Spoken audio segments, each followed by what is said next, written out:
I'd like to call the meeting to order. Can I have a roll call, please? Belsley? Dobb? Yes. Hare? Yes. Herman? Here. Kaufman? Yes. Newhouse? Here. You have a quorum. Pledge allegiance. I pledge allegiance to the flag of the United States of America and to the republic for which it stands, one nation, under God, indivisible, with liberty and justice for all.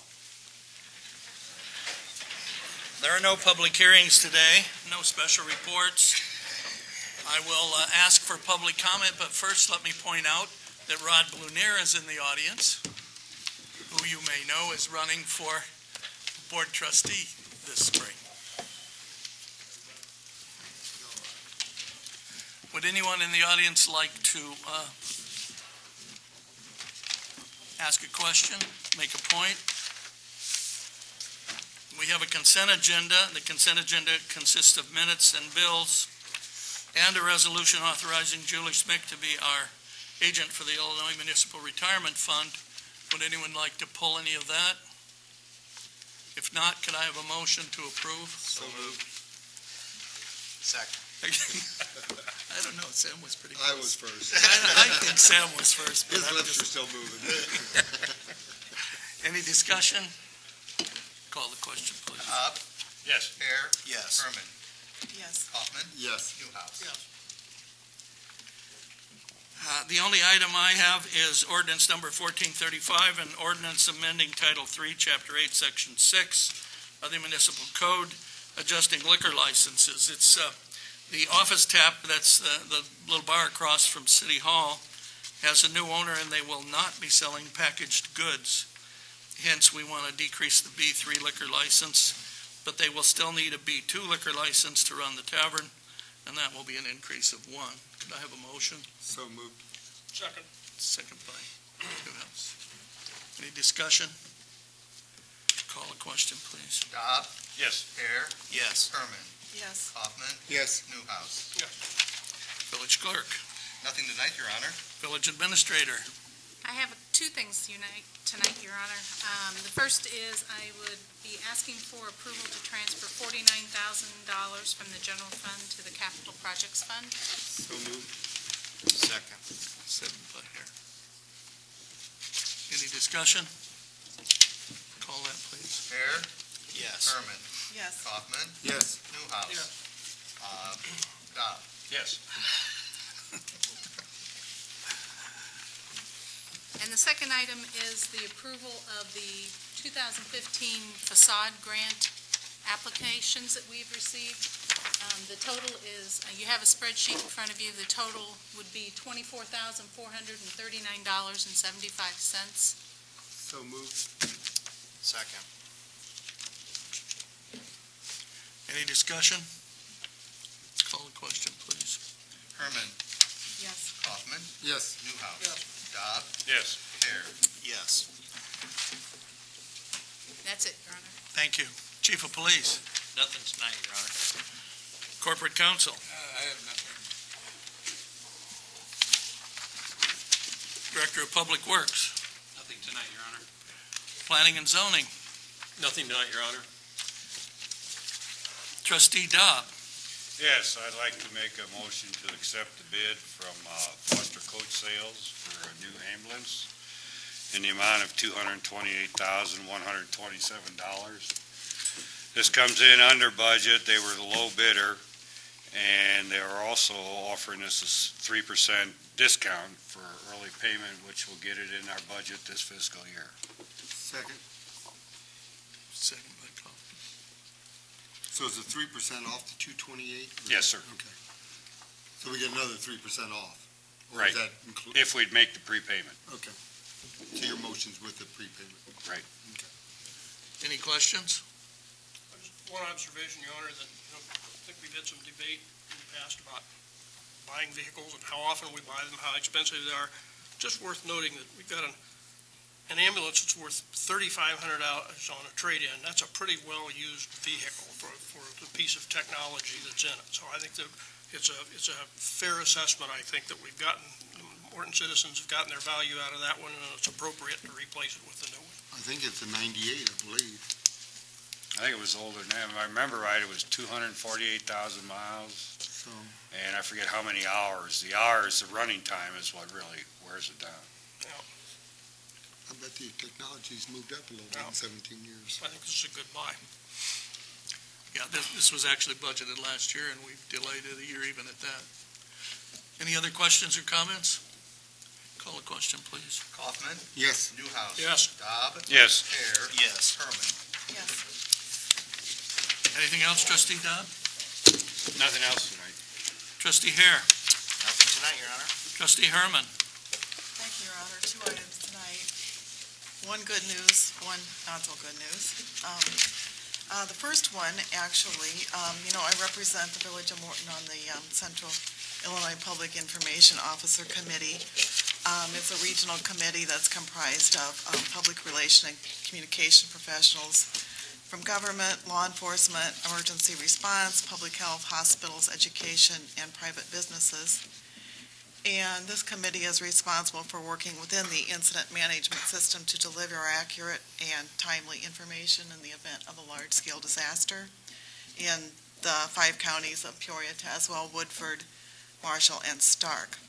Well, anyway, recently our committee was notified that we are the recipient of an ASH Center for Democratic Governance and Innovation at the John F. Kennedy School of Government, Harvard University Bright Idea Award.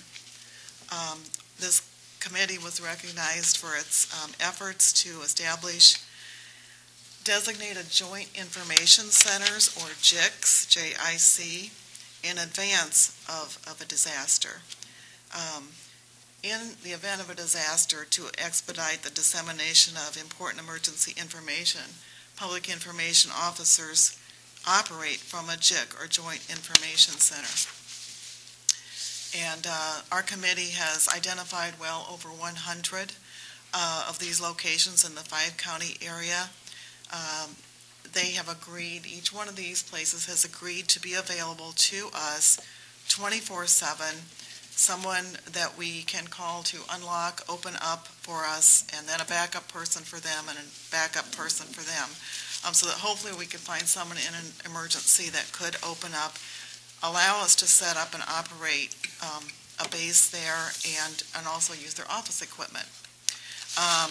JICs were used like in the 2010 Elmwood tornado, and then again in 2013 in Washington. At that time, the Washington Park District Administration building was the JIC. So without a prior agreement with these locations, opening a JIC would take valuable time and delay the delivery of accurate public information. So this collaborative effort was between our committee and these facilities was the basis for being recognized for this Harvard Bright Idea Award. And I'm happy to say that in Morton we have 2 JICs identified, the Morton Police Department and the Morton Public Library. They've all made arrangements for us to be able to access them 24/7, and so we'd certainly like to thank them for that. Any questions? Okay, thank you. My second item, hopefully all the trustees and department heads received my email this week in regard to the governor's budget proposal. In an effort to deal with massive budgeting mess, the governor has made several proposals, one of which is to decrease the municipal share of the state income tax by 50%. In other words, cutting in half what we receive in our share of the state collected income tax. The impact of that would be on local government could be staggering. I did some quick calculations, and then once I got the new budget from Julie, it basically confirmed. In 2016, our FY 2016 budget document estimates that we will receive about $1,650,000 in state income tax. So if that's slashed 50%, that is $825,000 loss to our general fund. And that would be about over 7%, about 7.5% of our general fund that just would not be available for us to use. And the general fund, of course, is what we use for many of our core services: police, fire, paramedics, streets.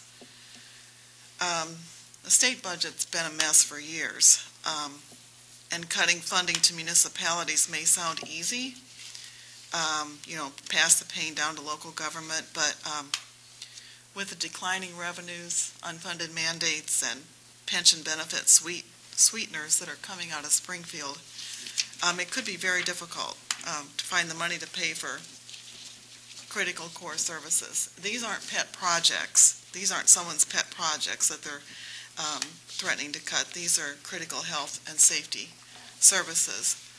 The good news is that mayors and council members around the state, every municipality, would be severely affected. Witness the front page of the Journal-Star this morning with Peoria speaking of how it would impact them. So they have the ability, we all have the ability to make our voices heard, not only to the governor, but even more importantly to the members of the General Assembly, because those representatives and senators are going to have to come back to their districts and answer to the mayors and council members and their constituents.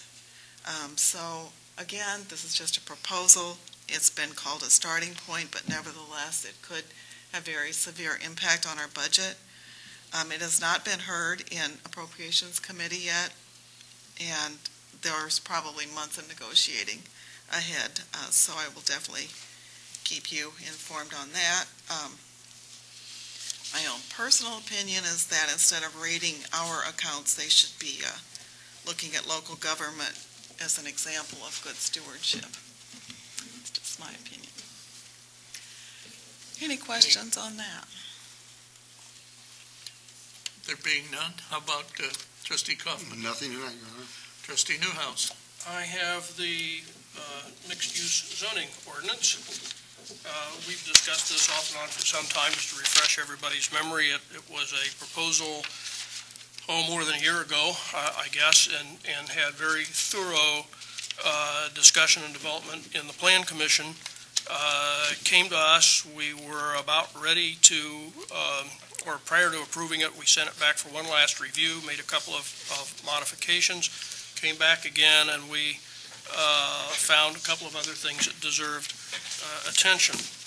So we now have the mixed-use ordinance in final form, I think, ready for approval, thanks to a lot of hard work on the part of the Plan Commission, and in particular, some very specific review and recommendations from Mr. Spangler as the Planning and Zoning Officer. Just to, again, help everyone understand, we are talking about this area of Morton. This is called, when we do this is called an overlay.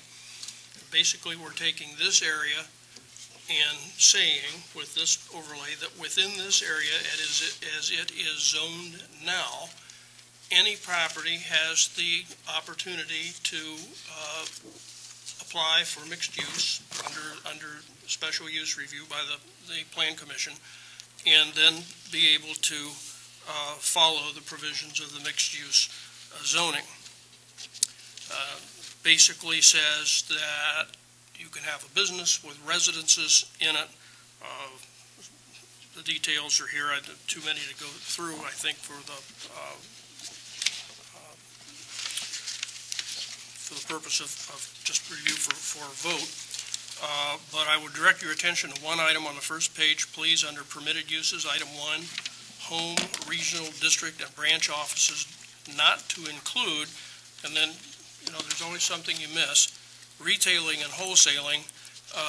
Obviously, it's meant to encourage retailing, so we want to take out that word retailing. And then after some further discussion, I think we want to take out the word wholesaling, because that could preclude some incubator-type businesses that might be working, selling out the back door to local bakeries or craft shops or whatever it might happen to be. So that should then accurately read, for purposes of the vote, permitted uses, item 1, home, regional, district, and branch offices not to include trucking, manufacturing, or advertising signs or displays. Otherwise, I think we have been through this thoroughly. It's designed to encourage a mix of business and residents downtown, increase the walkability of downtown, to make it more attractive, and to maintain business, particularly retailing, and I move approval. Second. Any questions? Comments? A lot of hard work went into that, so thanks to all. I think this can be a great thing for the town, too. Yeah, this was, I know a lot of people, we've just had questions in recent meetings about some of the delay of the, what could be happening here, and this was a big part of it that was causing that, kind of the wait and see, and now we have a great opportunity down there to develop and see movement, so I'm excited. We have reason to believe that we have some investment interest in downtown pending approval of this, of this ordinance, so I am hopeful. Call the question. Newhouse. Yes. Dobb. Yes. Hare. Yes. Herman. Yes. Hoffman. Yes. Just one other advisory item, Your Honor, for everybody. It is the campaign season. I see the political signs popping up. Already seen one or two violations. And just advise folks there are solid reasons for not having them in government land or government right of way, and zoning officer will be paying attention to them. Mr. Spangler, may I impose on you to just kind of review the rules, and it won't help your candidate if Mr. Spangler has to remove the sign. Yeah, it's just real briefly, just a couple key points. One, if you're live on a street that has a sidewalk in your front yard, the sign needs to be on the house side of the walk. If you're on a street, maybe like I am, that does not have a city walk, then that sign needs to be at least 10 foot behind the curb, and you're going to be, and for most part, you're going to be safe, and if you have it in that location. And right now, if the ground frozen, I don't know how easy it is to get those in or out, so. In the size? 2 square foot, or 4 square foot, 2 by 2 in a residential. Okay. Thank you. Well, I hope you don't have to take any. Yeah, me too. Is that it? That is it, Your Honor. Thank you. At this point, we don't have any closed sessions. We're going to adjourn in a minute or two here to the Finance Committee, which is the committee of the whole, but it's a public meeting, so anyone who wants to stay here and listen is certainly welcome to do so. I will accept a motion to adjourn to the Finance Committee. Seconded by Herman. Moved by Tom. This be a voice vote? All in favor? Aye. Opposed? This is, as we all know, a preliminary review of the budget. We're not going to be voting on this tonight. You've all received copies, and I thought we might start out by each person having an opportunity to either ask questions, make suggestions, or even voice some support for some specific issue. I think we'll start from the right this time and start with Trustee Newhouse. Your Honor, I have reviewed the budget. I've also discussed it with Ms. Smith. I am reasonably comfortable with it. I note that we are down a little bit in the general fund. Last year, we all knew that we had to make some commitments that we would ordinarily make, and last year's budget was a little bigger than usual. I am reasonably comfortable with the gap that we have. There's cash to cover it, and otherwise, I don't see any specifics in the proposal that I would be prepared to argue about at this point. I had a couple of questions, I think, but I expect those to be explained as we go through the trustees. I would concur. I would give some admiration to our new administrator for getting this done Yes. in 2 weeks on the job. Phenomenal. So thank you for that. I did just notice, I thought possibly in the business district fund, we have that rollover from last year, that $10,000 for patching the parking lot where the trophy building came down. We were going to do that after Mr. Parrott added, so we need to have that in the business district. We didn't get that accomplished last year because we didn't do the water line and all that.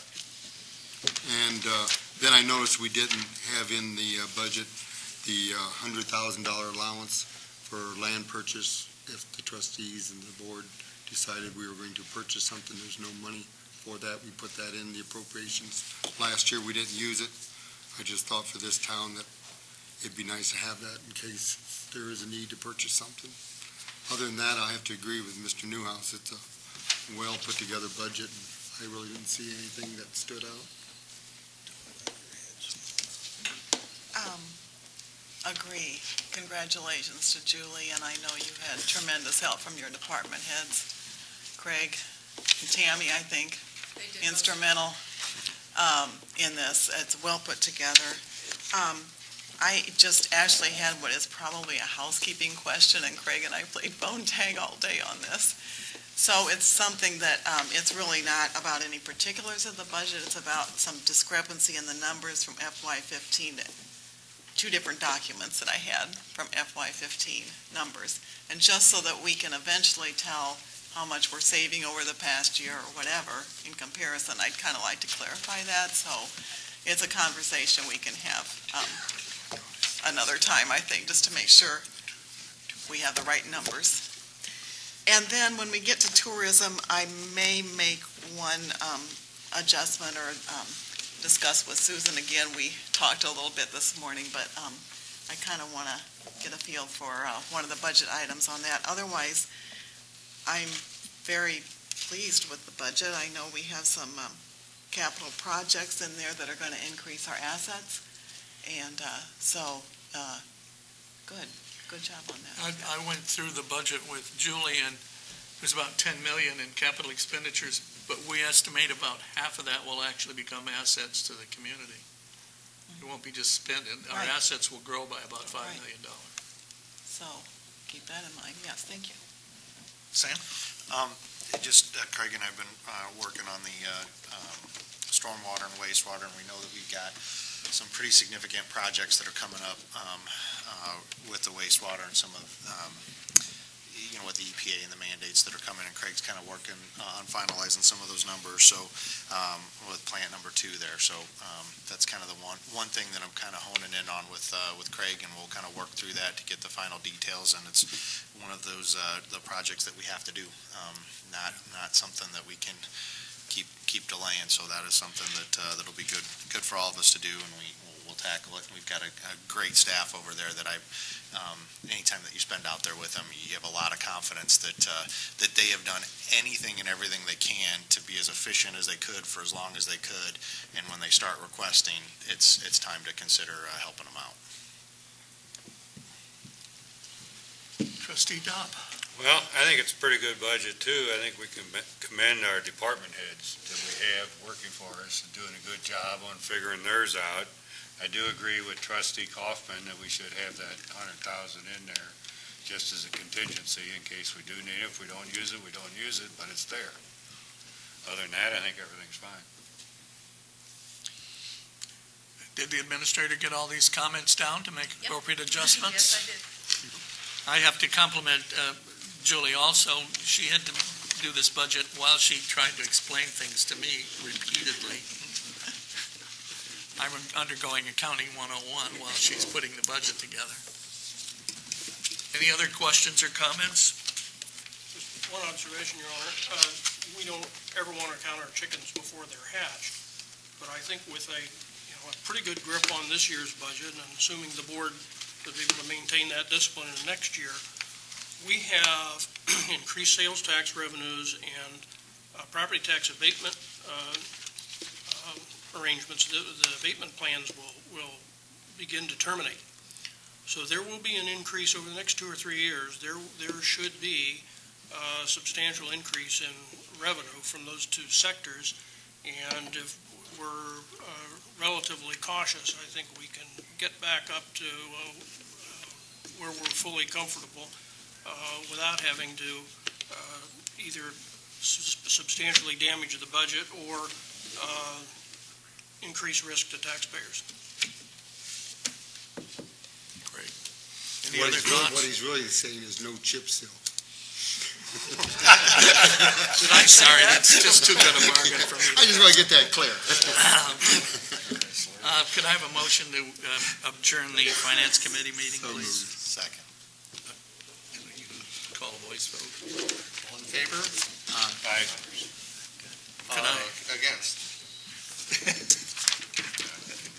All right, could I have a motion to adjourn the board meeting? So moved. I'll second. Seconded by Mr. Duff. And all in favor?